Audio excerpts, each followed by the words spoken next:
कुकू अपने घर की तरफ जा रहा था कि जग्गू कौवा वहाँ आता है। कुकू इधर आओ, मेरी बात सुनो। क्या बात है जग्गू? जल्दी जाओ और उस सामने वाले पेड़ से मुझे 2 आम ला कर दो। जग्गू, अगर तुम प्यार से कहते तो शायद मैं तुम्हारी बात मान लेता। हुक्म तो ऐसे चला रहे हो जैसे इस जंगल के राजा हो तुम। ऐसा कहकर मुस्कुराता हुआ कुकू वहाँ से चला जाता है। जग्गू को कुकू पर बहुत गुस्सा आता है। इस चिड़िया के बेटे की इतनी हिम्मत कि मेरी बात ना माने, बदला जरूर लूंगा मैं इससे। फिर थोड़ी देर बाद वहाँ बुलबुला आता है। ओए बुलबुल के बच्चे, इधर आओ और मुझे वो आम तोड़ कर ला कर दो। वाह जग्गू जी, क्या शान है आपकी। मैं नहीं ला कर दूंगा कोई आम वाम। अगर तुमने मेरी बात ना मानी तो?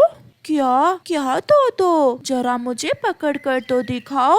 फिर क्या था, बुलबुला आगे आगे और जग्गू उसके पीछे पीछे भागता है, मगर बुलबुला जग्गू के हाथ नहीं आता और जग्गू थक हार कर एक पेड़ पर बैठ जाता है। ये छोटे पक्षी तो मुझसे डरते ही नहीं। मैं ऐसा क्या करूं कि सब पक्षी मुझसे डरने लगे? क्या करूं? वो ऐसे सोच ही रहा होता है कि उसे सामने एक बड़ी चील का मास्क नजर आता है। जग्गू डर जाता है। ये क्या? चील! मम्मा बचाओ, मुझे चील से बचाओ। जग्गू ऐसे मदद के लिए गुहार लगाता है। फिर वो गौर करता है कि वो चील तो हिल ही नहीं रही। ये चील हिल क्यों नहीं रही? मैं जरा पास जाकर देखता हूँ इसे। फिर जग्गू उस चील के मास्क के पास जाता है। अरे ये तो एक चील का मास्क है। मैं बच गया। अगर मैं इस मास्क से इतना डर गया तो बाकी पक्षी भी जरूर डरेंगे। याहू! अब मैं सबको डराऊंगा और अपने काम भी करवाऊंगा।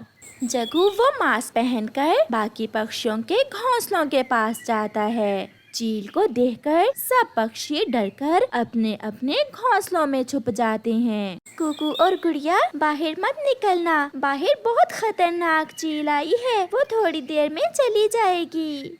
अच्छा मम्मा, चलो गुड़िया बहन, आज हम घर में ही खेलते हैं। हाँ भैया ठीक है। फिर वो दोनों बहन भाई घर में ही खेलते हैं।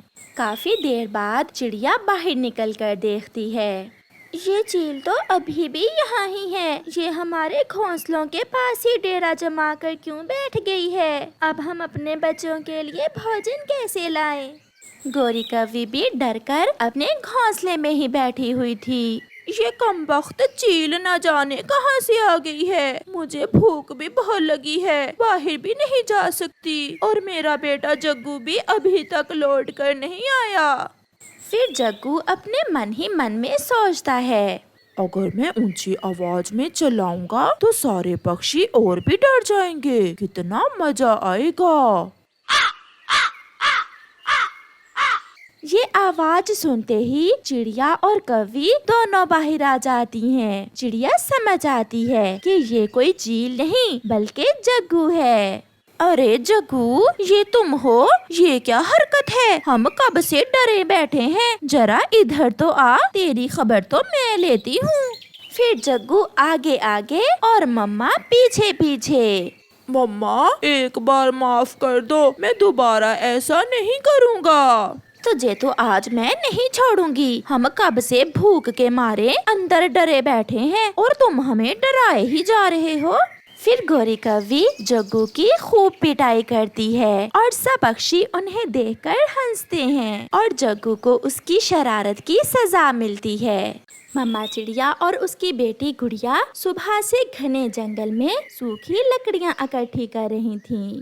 गुड़िया बेटी, क्या मिली कोई सूखी लकड़ी? नहीं मम्मा, सूखी लकड़ियाँ तो अभी तक नहीं मिली, मगर मैंने अपने घर की छत पर लगाने के लिए सूखा घास इकट्ठा कर लिया है।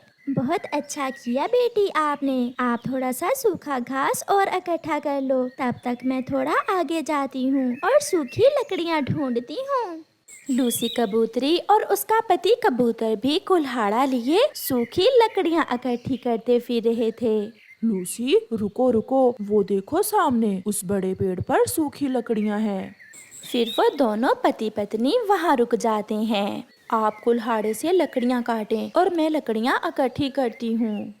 फिर वो ऐसा ही करते हैं। वो दोनों पति पत्नी मिलकर काम करते हैं। हरियाली तोती और मिठू तोते ने तो अपना घर बना भी लिया था। उनका घर बहुत सुंदर था। लकड़ियों का पक्का घर उन्होंने पहली बार बनाया था।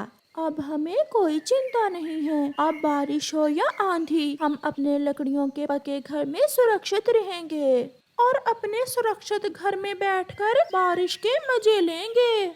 चिड़िया और उसकी बेटी भी लकड़ियाँ और सूखा घास लेकर अपने घर को लौटते हैं। रास्ते में उन्हें कौवा और कव्वी अपने टूटे हुए घोंसले में सोए हुए मिलते हैं। वो वहाँ रुकती हैं। कौवे और कव्वी, आप अभी तक सोए हुए हैं? सब पक्षी काम पर लगे हुए हैं। आ गई हो तुम फिर से मनहूस चिड़िया, कोई मनहूस खबर लेकर। सब पक्षी अपना अपना घर बना रहे हैं। कल से बारिशें शुरू हो रही हैं। आप भी कोई काम कर लें, समय जाया ना करें। अगर बारिश शुरू हो गई तो आपके लिए समस्या बन जाएगी। चल भाग यहाँ से, देख नहीं रही हो हमारे पास बड़े वाला छाता है। बारिश जितनी भी तेज हो, ये छाता हमें बारिश से बचा लेगा। मेरी माँ ने दिया है ये छाता मुझे। घर बनाओ तुम गरीब पक्षी, हम तो अपने छाते के नीचे बैठकर मौसम को एंजॉय करेंगे। मम्मा चले, हमें देर हो रही है। फिर मम्मा चिड़िया और उसकी बेटी वहाँ से चली जाती हैं। फिर दूसरे दिन चिड़िया और कबूतर चाचा छमछम के पास जाते हैं।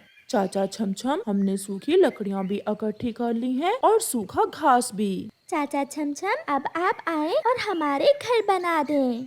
बहुत अच्छा किया जो आप ये काम समय पर कर रहे हैं। मुझे मौसम के पक्षी ने बताया है कि इस बार बारिशें बहुत तेज होंगी। मैं अभी आपके साथ जाता हूँ। फिर चाचा छमछम अपना सामान लेकर उनके साथ जाता है। चाचा छमछम पहले कबूतर का घर बनाता है। कबूतर और कबूतरी, आप दोनों पति पत्नी अब घर की छत पर सूखा घास लगाओ और मैं चिड़िया का घर बना आता हूँ। चिड़िया बहन, हमारे पास सूखा घास है, अगर जरूरत हुई तो ले जाना। लूसी बहन, मेरी गुड़िया ने भी कल सूखा घास इकट्ठा कर लिया था। आप ये सूखा घास बुलबुल को दे देना। फिर चिड़िया चाचा छमछम को साथ लेकर चली जाती है।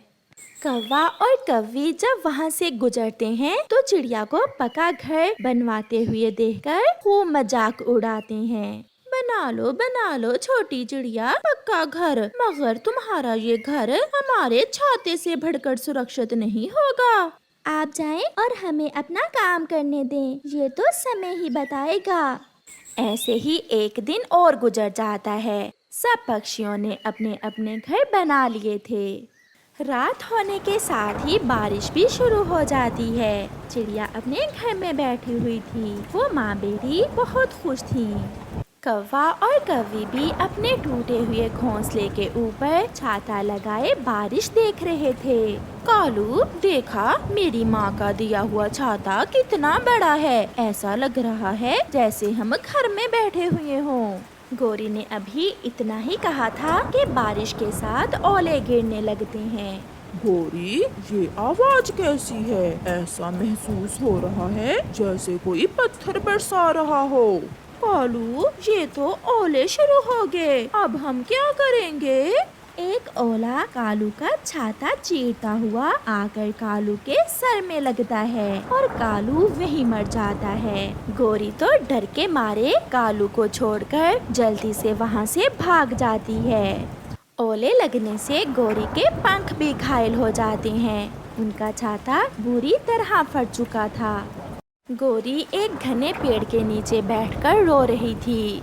कालू जी, मुझे माफ करना, ये सब मेरी वजह से हुआ है। मैंने ही तुम्हें पक्का घर बनाने से मना किया था। मुझे क्या पता था कि बारिश के साथ ओले भी शुरू हो जाएंगे। प्यारे दोस्तों, इस कहानी से हमें सीख मिलती है कि हमें अपना हर काम समय पर करना चाहिए, वरना बाद में हम किसी मुश्किल में भी फंस सकते हैं।